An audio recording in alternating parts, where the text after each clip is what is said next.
जय हिंद दोस्तों, उम्मीद करता हूं कि आप सब लोग बेहतर होंगे। स्वागत है एक बार फिर से आप सभी का SCS एकेडमी के यूट्यूब चैनल पर। दोस्तों, इस क्लास में हम डिस्कस करते हैं करंट अफेयर पर आधारित इंपॉर्टेंट क्वेश्चंस को जो आने वाली परीक्षाओं में आपको देखने को मिल सकते हैं। ठीक है, तो चलिए शुरू करते हैं आज के इस लेक्चर को, जिसमें आज का आपका पहला प्रश्न है दोस्तों, दुनिया के पहले पोर्टेबल हॉस्पिटल का उद्घाटन कहाँ किया गया है। ध्यान रखेंगे, दुनिया का पहला पोर्टेबल हॉस्पिटल गुरुग्राम में हरियाणा में स्थापित किया गया है। और ये पोर्टेबल हॉस्पिटल जो है दोस्तों, इसमें 200 रोगियों के इलाज की व्यवस्था है। यह हॉस्पिटल किसी भी आपातकालीन आकस्मिक स्थिति में किसी भी स्थान पर महज 1 घंटे में स्थापित किया जा सकता है और संबंधित स्थान पर जो भी रोगी होंगे, जो भी पीड़ित होंगे, उनको स्वास्थ्य सुविधाएं मुहैया कराई जा सकती हैं। इसका नाम भी याद रखेंगे, इसका नाम है दोस्तों आरोग्य मैत्री क्यूब। आरोग्य मैत्री क्यूब के नाम से ये पोर्टेबल हॉस्पिटल जो है वो स्थापित किया गया है हरियाणा में। वैश्विक स्तर पर स्वास्थ्य सुविधाओं की दृष्टि से देखें, हॉस्पिटल की सुविधाओं की दृष्टि से देखें तो एक इंपॉर्टेंट कदम के तौर पर इसे देखा जा रहा है।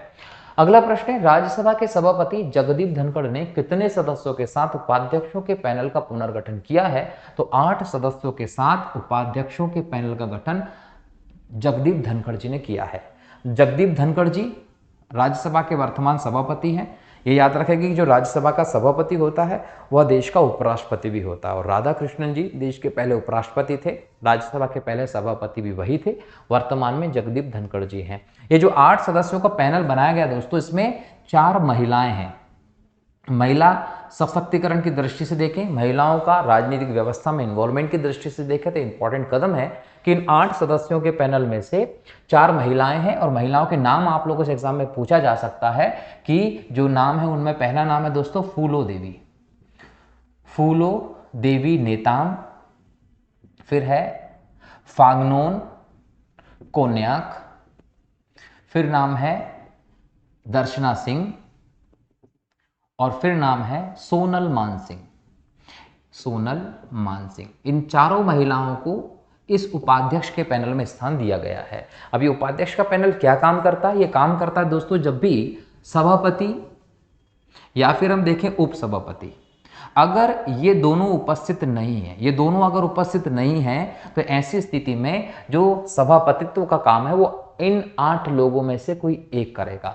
सभापति नहीं है तो उनकी जगह पर उपसभापति काम करेगा, उपसभापति नहीं है तो इन 8 लोगों के पैनल में से कोई भी व्यक्ति राज्यसभा की कार्यवाही का संचालन करने का काम करता है। और ये बहुत बड़ी बात है कि हमारे देश में इन 8 लोगों के पैनल में आप 4 महिलाओं को देख रहे हैं। ठीक है दोस्तों, तो ये इस क्वेश्चन का उत्तर रहा 8 सदस्य।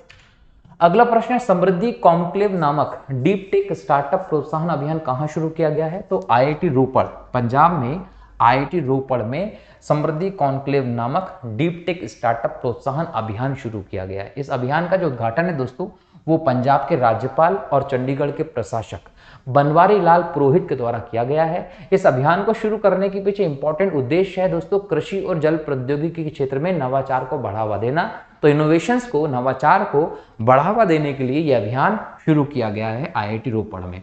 यदि हम IIT की बात करें तो देश का पहला IIT खड़गपुर है दोस्तों, बंगाल में स्थापित किया गया 1950 के आसपास। अगला प्रश्न, इंटरनेशनल मैरीटाइम ऑर्गेनाइजेशन के लिए भारत को फिर से चुन लिया गया है, इसका मुख्यालय कहां है? तो इंटरनेशनल मैरीटाइम ऑर्गेनाइजेशन अर्थात IMO, इसका मुख्यालय लंदन में है। समुद्र के क्षेत्र में दोस्तों शिपिंग रेगुलेशन के लिए सर्वोच्च संस्था है ये, और यूनाइटेड नेशन ऑर्गेनाइजेशन जो है, UNO जो है दोस्तों, उसकी एक विशिष्ट एजेंसी के तौर पर ये काम करता है। UN संयुक्त राष्ट्र जो है उसकी एक विशिष्ट एजेंसी के तौर पर IMO काम करता है।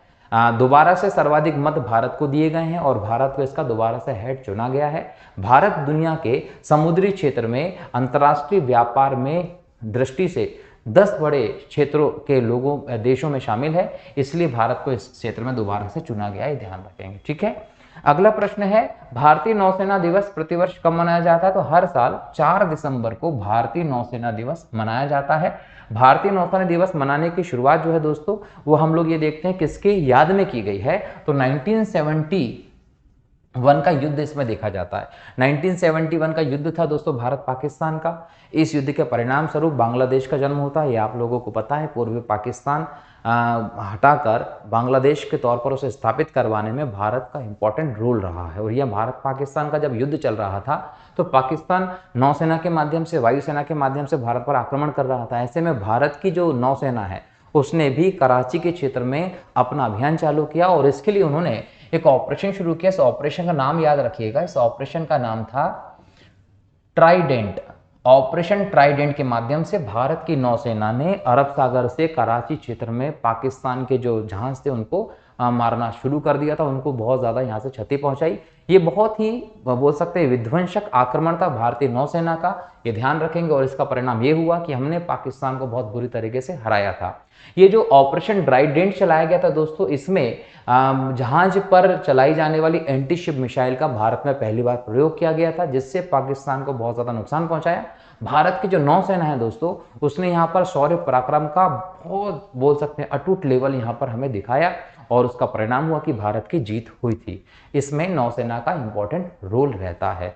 इसलिए भारत की नौसेना को शौर्य साहस पराक्रम को सम्मान देने के लिए हर साल 4 दिसंबर को हम नौसेना दिवस के तौर पर मनाते हैं। अगर हम भारतीय नौसेना के जनक की बात करें दोस्तों, तो भारतीय नौसेना के जनक शिवाजी महाराज को माना जाता है। शिवाजी महाराज का जब शासन था दोस्तों, उस समय भारत में सबसे श्रेष्ठ प्रकार की नौसेना का गठन किया गया था। जब हम शिवाजी महाराज की बात करते हैं तो इनका जन्म 1630 के आसपास दोस्तों बताया जाता है और लगभग 1680 के आसपास शिवाजी महाराज की दोस्तों मृत्यु हो जाती है। एक लंबे समय तक शिवाजी महाराज ने अपना शासन संचालित किया और शिवाजी महाराज ने ही भारत में एक बेहतर नौसेना जो थी उसकी स्थापना की थी। ठीक है, भारतीय नौसेना की दोस्तों जब हम कमान की बात करते हैं तो भारतीय नौसेना की 3 कमान है। पूर्वी कमान विशाखापत्तनम में है, पश्चिमी कमान मुंबई में और दक्षिणी कमान जो है दोस्तों वो कोची में स्थित है। अगर हम पावर के हिसाब से बात करें तो भारतीय नौसेना विश्व की 7वीं बड़ी नौसेना के तौर पर स्थापित है। ठीक है, अगला प्रश्न है सियाचिन में तैनात होने वाली भारतीय सेना की पहली महिला चिकित्सा अधिकारी कौन थी? तो गीतिका कौल। गीतिका कौल जो है वह सियाचिन में तैनात होने वाली भारतीय सेना की पहली चिकित्सा अधिकारी हैं दोस्तों। कौन? गीतिका कौल। और ये स्नो लेपर्ड ब्रिगेड हिम तेंदुआ ब्रिगेड जो है दोस्तों सेना की, उसकी कहीं ना कहीं बोल सकते हैं कि सदस्य रही हैं और ये चिकित्सा अधिकारी के तौर पर दुनिया के सबसे ऊंचे युद्ध क्षेत्र सियाचिन में गई हैं, लगभग 6000 मीटर की ऊंचाई पर, जहां -0 से बहुत नीचे टेम्परेचर होता है दोस्तों। इतना ज़्यादा टेम्परेचर होता है कि अगर आप सेल्फल बाहर निकाल दें तो निकालते से ही क्षण भर में वो पत्थर बन जाता है, इतना ज़्यादा ठंडा वहां पर है। और ये युद्ध क्षेत्र जो है दोस्तों दुनिया का सबसे ऊंचा युद्ध क्षेत्र है, जहां पर गीतिका कौल जो है वो चिकित्सा अधिकारी के तौर पर बने हैं। और ये एक इतिहास की बात है, ध्यान रखेंगे। ठीक, लद्दाख में पड़ता है ये क्षेत्र। अगला प्रश्न है हाल ही में भारत की तीसरी महिला ग्रैंड मास्टर कौन बनी है? तो याद रखिएगा वैशाली रमेश बाबू जो है वो भारत की तीसरी महिला ग्रैंड मास्टर बनी है। शतरंज में जो सर्वोच्च नाम है, पद है दोस्तों खिलाड़ी के लिए, वो ग्रैंड मास्टर यूज किया जाता है। और ये भारत की 84वीं ग्रैंड मास्टर रही, लेकिन महिला की दृष्टि से देखें तो तीसरी महिला ग्रैंड मास्टर बनी है। इनके पहले हम देखें दोस्तों तो कोनेरू हम्पी और हरिका द्रोणावल्ली, ये 2 पहले रह चुकी। पहली कौन थी? तो कोनेरू हम्पी, दूसरी कौन थी? हरिका द्रोणावल्ली, और तीसरी हो गई वैशाली रमेश बाबू, तीसरी ग्रैंड मास्टर भारत की। ठीक है दोस्तों, चलिए अगला प्रश्न देखते हैं। अगला प्रश्न है विश्व मृदा दिवस प्रतिवर्ष कब मनाया जाता है? विश्व मृदा दिवस प्रतिवर्ष 5 दिसंबर को मनाया जाता है। इसकी शुरुआत दोस्तों 2014 से हुई थी, मतलब विश्व में पहली बार मृदा दिवस मनाया गया था 2014 में। कब मनाया गया था? 5 दिसंबर को मनाया गया था। संयुक्त राष्ट्र की महासभा ने आधिकारिक तौर पर 2014 में इसकी घोषणा की थी। हर वर्ष जब मृदा दिवस मनाया जाता है तो इसकी एक अलग थीम होती है। इस वर्ष की इसकी थीम रखी गई है, थीम है दोस्तों मिट्टी और पानी जीवन के एक स्रोत। ये इसकी थीम के साथ 2014 2023 में मृदा दिवस सेलिब्रेट किया गया है। अब ये जो मृदा दिवस है दोस्तों, इसको मनाने के पीछे का उद्देश्य यही है कि मृदा के संरक्षण के लिए, उसके प्रदूषण से बचाने के लिए दुनिया भर में एक जागरूकता फैलाई जाए। इसके लिए जागरूकता फैलाने के लिए टीवी पर, न्यूज़पेपर में, सोशल मीडिया के माध्यम से, अलग अलग सम्मेलनों के माध्यम से जागरूकता फैलाने का काम किया जाता है। ठीक है दोस्तों, तो ये जागरूकता फैलाने के लिए ये हर साल 5 दिसंबर को सेलिब्रेट किया जाता है। इंपॉर्टेंट क्वेश्चन है, एग्जाम में आ सकता है। अगला प्रश्न है, प्रधानमंत्री नरेंद्र मोदी ने किस राज्य में छत्रपति शिवाजी महाराज की प्रतिमा का अनावरण किया? तो महाराष्ट्र में किया दोस्तों। महाराष्ट्र के सिंधु वर्ग में जो राजकोट क्षेत्र है, राजकोट का जो किला है, वहां पर इस प्रतिमा का अनावरण किया है। और ये कब किया? जब 4 दिसंबर को आप नौसेना दिवस मना रहे थे और भारतीय नौसेना के जनक के तौर पर आप शिवाजी महाराज को देखते हैं, इसलिए उनके इस बोल सकते हैं कि समय पे शिवाजी महाराज की प्रतिमा का अनावरण किया गया है। ठीक है, अगला प्रश्न है, IBA जूनियर विश्व मुक्केबाजी चैंपियनशिप 2023 का आयोजन कहाँ किया गया? आर्मेनिया। आर्मेनिया के येरेवन में जूनियर विश्व मुक्केबाजी चैंपियनशिप 2023 का उद्घाटन हुआ है, आयोजन किया गया है। और इसमें भारत ने दोस्तों 3 स्वर्ण जीते हैं। इसके अलावा 5 रजत सिल्वर पदक जीते हैं, 1 कांस्य पदक जीता है। तो 1 कांस्य, 5 रजत और 3 स्वर्ण मेडल भारत ने जीते हैं। अगर हम स्वर्ण मेडल की बात करें तो आकांक्षा ने 70 किलोग्राम में स्वर्ण मेडल जीता है। इसके बाद परी ने 48 किलोग्राम में स्वर्ण पदक जीता है और निशा ने 52 किलोग्राम में स्वर्ण पदक जीता है। काय में? मुक्केबाजी में। तो जूनियर विश्व मुक्केबाजी चैंपियनशिप आर्मेनिया के येरेवन में हुई। भारत ने 3 स्वर्ण, 5 रजत और 1 कांस्य पदक जीता है। ठीक है, चलिए आगे बढ़ते हैं दोस्तों। ये थे प्रश्न। अब हम इंपॉर्टेंट कुछ टॉपिक देखते हैं, जिसमें सबसे फेमस जो टॉपिक रहा है डॉक्टर राजेंद्र प्रसाद का रहा है।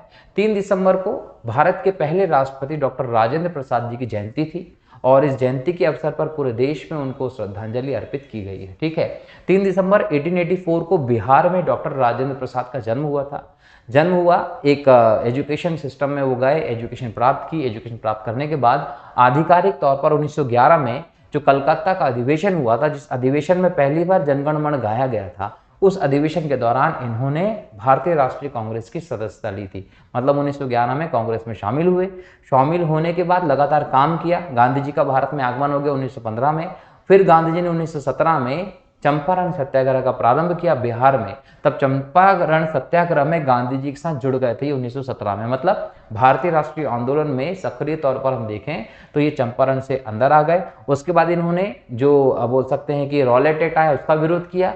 जलियांवाला बाग हत्याकांड का बड़े लेवल पर विरोध किया। इन सभी घटनाओं में शामिल हुए। फिर डॉक्टर राजेंद्र प्रसाद जो थे दोस्तों, गांधी जी के साथ असहयोग आंदोलन में शुरू हुए और बिहार से इन्होंने असहयोग का आह्वान किया था। 1920 में गांधी जी ने असहयोग आंदोलन चालू किया था। उस असहयोग आंदोलन को बिहार में चालू करने का काम राजेंद्र प्रसाद ने किया था। एग्जाम में क्वेश्चन पूछता है। 1930 में जब आप देखते हैं सविनय अवज्ञा आंदोलन, नमक सत्याग्रह, तो नमक सत्याग्रह में भी डॉक्टर राजेंद्र प्रसाद ने बहुत बड़ी भूमिका निभाई और इस समय ये जेल भी गए थे, ये भी ध्यान रखेंगे। 1946 में पंडित जवाहरलाल नेहरू की जो अंतरिम सरकार बनी थी 1946 में, जिसके अध्यक्ष लॉर्ड वेवेल थे और उपाध्यक्ष पंडित जवाहरलाल नेहरू थे, तो उस बोल सकते अंतरिम सरकार में इन्हें खाद्य और कृषि मंत्री के तौर पर शामिल किया था। तो भारत में अंतरिम सरकार के अंतर्गत खाद्य और कृषि मंत्री के तौर पर डॉक्टर राजेंद्र प्रसाद थे, ये ध्यान रखेंगे। और इस समय उन्होंने नारा दिया था अधिक अन्न उगाओ का नारा किसका था? एग्जाम में पूछेगा, डॉक्टर राजेंद्र प्रसाद का था। इसके अलावा 24 जनवरी 1950 को दोस्तों संविधान सभा की अंतिम बैठक हुई। जब संविधान सभा की अंतिम बैठक हुई थी तो इस बैठक के दौरान इन्हें भारत का राष्ट्रपति चुन लिया गया था। इससे पहले क्या होता था? इससे पहले भारत में गवर्नर जनरल का पद चल रहा था और लॉर्ड माउंटबेटन भारत का अंतिम गवर्नर था, अंग्रेज, और सी राजगोपालाचारी को गवर्नर बनाया गया जब भारत से माउंटबेटन चला गया। तो सी राजगोपालाचारी भारत के पहले गवर्नर जनरल थे जो भारतीय थे और बाद में फिर 24 जनवरी 1950 को संविधान सभा की अंतिम बैठक के दौरान राजेंद्र प्रसाद जी को भारत का राष्ट्रपति चुन लिया गया था पहला। और डॉक्टर राजेंद्र प्रसाद ही वो थे जो संविधान सभा के स्थायी अध्यक्ष के तौर पर भी चुने गए थे। तो संविधान सभा के स्थायी अध्यक्ष कौन थे? डॉक्टर राजेंद्र प्रसाद थे। और डॉक्टर राजेंद्र प्रसाद को ही 24 जनवरी 1950 को भारत का राष्ट्रपति संविधान सभा के लोगों ने चुना था दोस्तों, ठीक है। और इन्होंने लगभग 12 वर्ष तक भारत के पहले राष्ट्रपति के तौर पर काम किया। लगभग 13 मई 1962 तक ये भारत के पहले राष्ट्रपति के तौर पर काम करते रहे। अगर एग्जाम में क्वेश्चन आ जाता है कि सबसे ज्यादा समय तक भारत के राष्ट्रपति कौन रहे, तो डॉक्टर राजेंद्र प्रसाद रहे थे, ध्यान रखेंगे। 1962 में इनके कार्यों को लेकर, इनके योगदान को लेकर इन्हें भारत रत्न से भी सम्मानित किया गया था। इसके अलावा देखें दोस्तों, इनकी कुछ किताबें भी हैं, सत्याग्रह एट चंपारण, इंडिया डिवाइडेड, ये दो इंपॉर्टेंट किताबें हैं, एग्जाम में क्वेश्चन पूछा जाएगा। सत्याग्रह एट चंपारण, इंडिया डिवाइडेड किसकी किताबें हैं? तो डॉक्टर राजेंद्र प्रसाद की हैं। और 28 फरवरी 1963 को इनका निधन हो गया था, ठीक है। इसके अलावा एक और इंपॉर्टेंट टॉपिक रहा दोस्तों, महासागर पहल। महासागर पहल भारत के समुद्री क्षेत्र की दृष्टि से देखें तो बहुत इंपॉर्टेंट पहल रही है दोस्तों। देखें इसको, क्या एग्जाम में ये पूछ सकता है। तो महासागर पहल है दोस्तों, ये सबसे पहले तो ध्यान रखेंगे कि भारतीय नौसेना की पहल है। किसकी पहल है? ये भारतीय नौसेना की पहल है। और ये नवीनतम पहल है जिसके पहले सत्र का आयोजन हाल ही में किया गया है, ठीक है। कब? दिसंबर 2023 में। अब ये महासागर पहल जो है दोस्तों, इसका पहला सत्र जो है वो हिंद महासागर के क्षेत्र में किया गया है। कहाँ? हिंद महासागर के क्षेत्र में इसका आयोजन किया गया है। जब इसका आयोजन हिंद महासागर के क्षेत्र में कर रहे हैं तो हिंद महासागर के क्षेत्र के जो भी देश हैं, जिसमें बांग्लादेश है, कोरोमस है, केन्या है, मेडागास्कर है, मालदीव है, मॉरिशस, मोजाम्बिक, सेशेल्स, श्रीलंका और तंजानिया, इन सभी देशों को इसमें शामिल किया गया। मतलब इन सभी देशों के जो समुद्री एजेंसी के प्रमुख हैं वो इसमें शामिल हुए हैं। इसकी थीम क्या है? सामान्य चुनौतियों का मुकाबला करने की दिशा में सामूहिक समुद्री दृष्टिकोण। तो अगर एग्जाम में क्वेश्चन आ जाता है कि महासागर पहल की थीम क्या रही है, तो ये याद रखेंगे। अब महासागर पहल जो है वो है क्या, तो दोस्तों याद रखेंगे कि जो महासागर का क्षेत्र है उसमें सभी के लिए सक्रिय सुरक्षा और विकास के लिए एकीकृत दृष्टिकोण और प्रतिबद्धता को स्थापित करना इस पहल का मूल जो है वो तात्पर्य निकलता है। इसका उद्देश्य है जितने भी हिंद महासागर क्षेत्र के देश हैं उन सबके बीच में सहयोग को बढ़ावा देना है, उच्च स्तरीय वार्ता के लिए उन्हें एक मंच पर लाना है। क्लियर दोस्तों? इसके अलावा इस पूरे हिंद महासागर के क्षेत्र में भारत जो है वो अपनी शक्ति को मजबूत करना चाहता है। चाइना जो इस क्षेत्र में एंटर करने का प्रयास कर रहा है, उसकी शक्ति को पीछे करने के लिए भारत अपना एक ये अलग व्यवस्था तैयार कर रहा है, जिससे कि इस क्षेत्र में भारत की सेना का, भारत की सरकार का प्रभाव बढ़ेगा और हम समुद्री हिंद महासागर के क्षेत्र में अपने प्रभाव के तहत इसमें बहुत इंपॉर्टेंट भूमिका निभा सकते हैं और निभा भी रहे हैं दोस्तों। तो चाइना को इसके माध्यम से हम कंट्रोल करने का प्रयास भी कर रहे हैं। तो ये पिछले कुछ दिनों में इंपॉर्टेंट की जो घटनाएं हुई करंट अफेयर की, उन घटनाओं पर आधारित प्रश्न थे, कुछ टॉपिक्स थे। अगले लेक्चर में फिर नए टॉपिक्स के प्रश्नों को लेकर आपके सामने रहूंगा। तब तक के लिए बहुत बहुत शुक्रिया दोस्तों। जय हिंद, जय भारत, वंदे मातरम।